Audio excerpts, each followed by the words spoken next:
साल 15 बरस की हो तब घर थे कलेश को और उन पर आकर लाट में 3 लाख सब है बुद्धि के निधान रूप तजहूं दिनेश को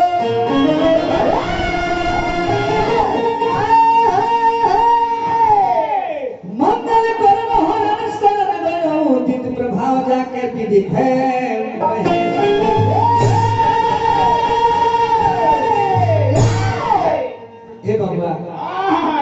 लेकिन धन के प्राप्ति करे के होला माई लक्ष्मी के पूजा पाठ कइल जाला शक्ति के प्राप्त करे के होला माई दुर्गा के पूजा पाठ कइल जाला कुछ गावे बजावे के मन करेला तो शाम में मलकिनी मां सरदा के पूजा पाठ कइल जाला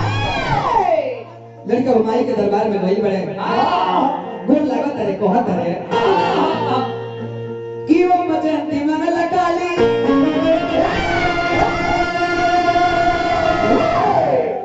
भद्रकाली कपालनी दुर्गा क्षमा शिवा धात्री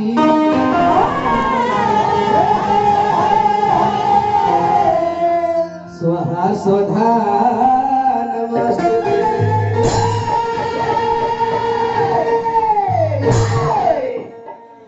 अनहरन के आंखों गुंगन के बात हो लगन के लाते हाथ शोभते रसूल बा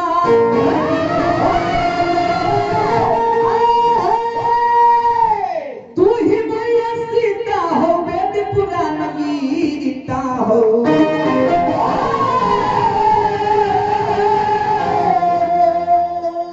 दर्शन न देली मैया भाई कौन देखो माई के बोलावत तारे अरे एगो पुरान धुन के भाव लागत ता कौन धुन है जी हे बाबा कैसे कि तो हर मीठी मीठी बोलिया में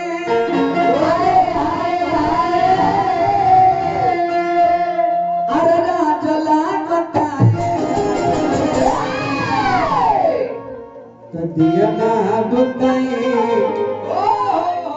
हमरा लाड ना बुताए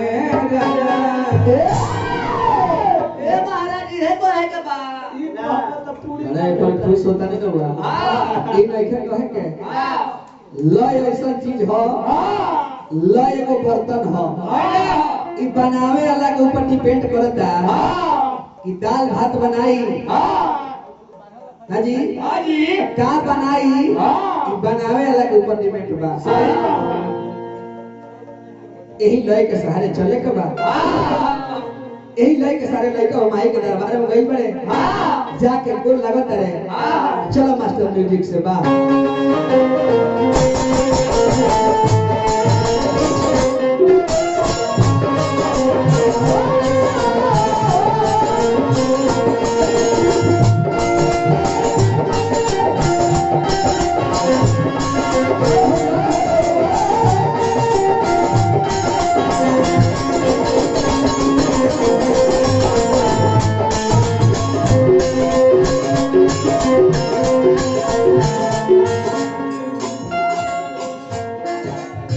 आई मेरा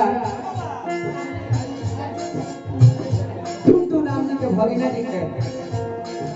सबसे बड़ी रुपया का पुरस्कार आई एगो चाचा जी के सबसे बड़ी रुपया का पुरस्कार आई हमारे टुंटू भैया के सबसे बड़ी रुपया का पुरस्कार अरे श्रद्धा के जय जयकार रही पैसा का तो ब्याज पत्थर पड़ गई चली औरो दुकान के बहरी भरे गए आई हमरा कुलसुम भैया के लड़का देव कुमार जी का तो बड़े रुपए का संस्कार इस श्रद्धा के जय जयकार बा लड़का के माई हो ए माई हमरा गावे ना आवेला बजावे ना आवेला तो काहे पिया तनी हां हो के साथ साचिया का नहीं साथ सचिया